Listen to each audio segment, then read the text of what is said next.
All right, I'm in the tent with Stefan and Jaime. Jaime, tell us about what you're up to. Me? Yes. Well, thank you for the interview. I was very tired yesterday, Yeah. but I'm very excited as well because it could be my last summit Of the 7 volcanoes. ever. Ever. What have you done so far? You're from Guatemala. Yeah, I'm from Guatemala. Yeah, how old are you? I'm 60 years old. 60 years old. It's incredible. And you've done the 7 summits, The 7 islands, 7 islands, Choyu, Choyoyu, Annapurna, Annapurna. and many mountains on the Andes, in the Alps. I've been climbing in the last 35 years. Wow. So and now you've done the 7th. This will be your 7th of the 7 Volcanic summits. as well. We did the last. I mean, that's incredible. Has anybody else in the world done what you've done, do you think? I don't know. I don't know. And I don't think so either. That's years of dedication. Yeah, and I wrote 7 books already about that. Brilliant. Motivational skills. And what's the sort of key lessons you've learned from all of this journey, which over a long time? I love that. This is the thing I enjoy so much is to doing these speeches. And normally I show photos of my trips, and I compare how to climb a mountain with teamwork, communication skills, and resilience, and all this stuff. Yeah. And I do it mainly in Spanish and all Latin American countries. In fact, Not just in Guatemala? No. And Guatemala, I don't have a lot of work there. Yeah.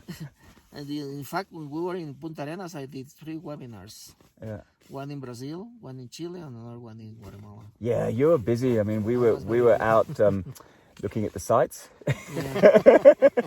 And I was working. You were working. But I enjoy so much because for me, my speeches is not to turn the people mountaineers, just get their own summits in their lives. Yeah. I love that so much. And when did you start climbing? 1986. 1986, okay. Yeah, in Guatemala.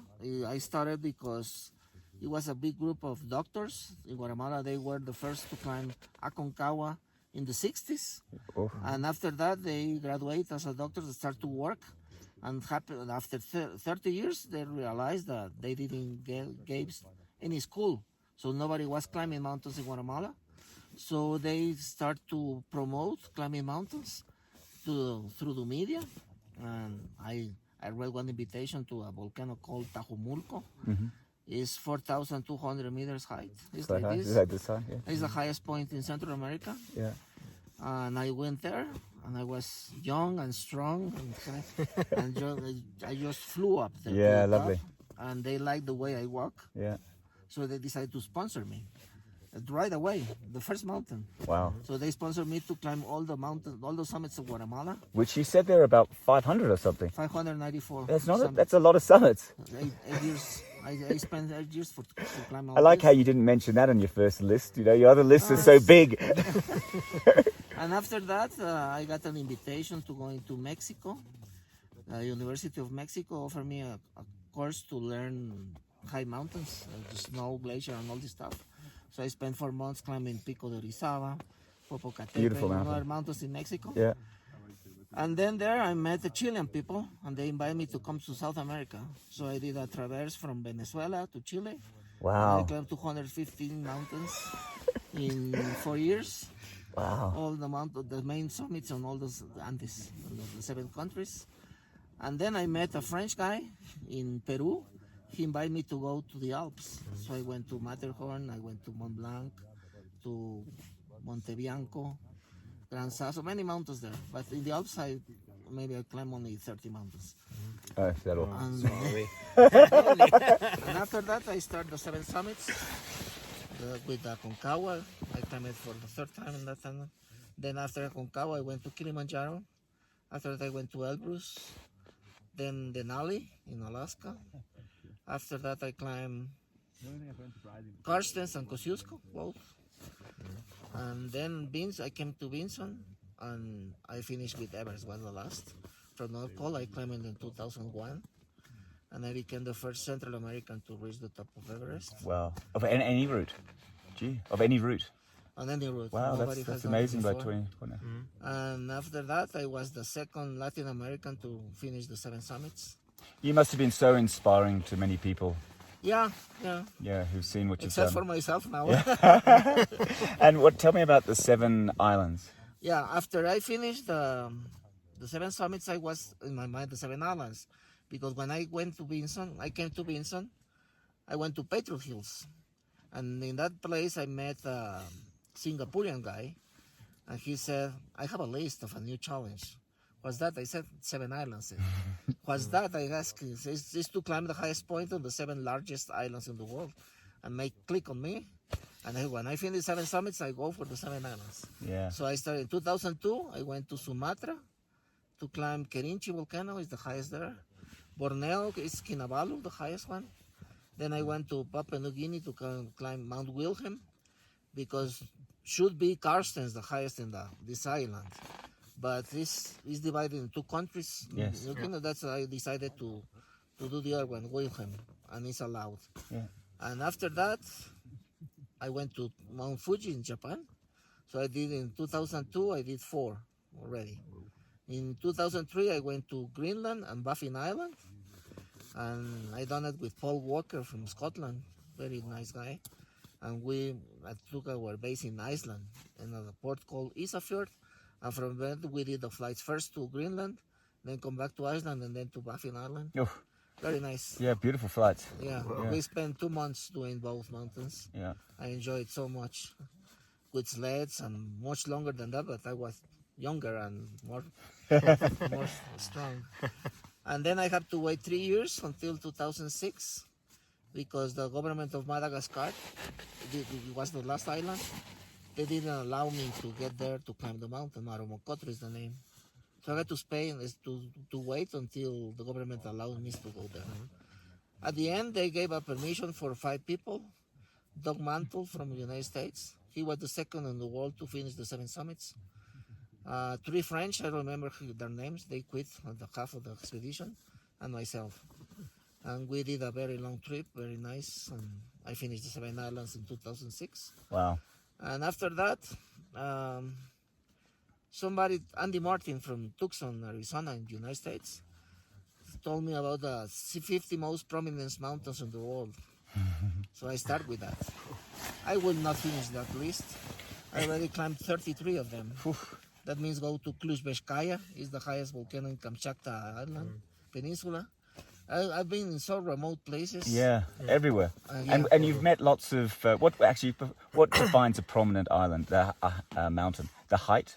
The prominence is the saddle. The For saddle. example, this mountain, As you go down, the prominence begins in where is the base camp. Okay. That's the prominence. Yeah. Above sea level is 4,000 something. Yeah. But the prominence is about roughly 2,300. 2,000 meters. I got you. So that's the prominence. And normally it helps this measurement when you study the movement of the mountain range. That helps. It's for geology stuff. So you've been pretty much every country. I don't even know how many. 102 countries. There you go. You even know the number of 100. countries. You've met a lot of cultures. You've met a lot of climbers. Do you Yeah. see much difference across the world? Do you come into some cultures and they're different, or are people the same everywhere? The difference I've seen is now, because I stopped climbing like 10 years ago. I was very tired. I just decided to do my motivation speeches. And now when I came here, it's like everything is new.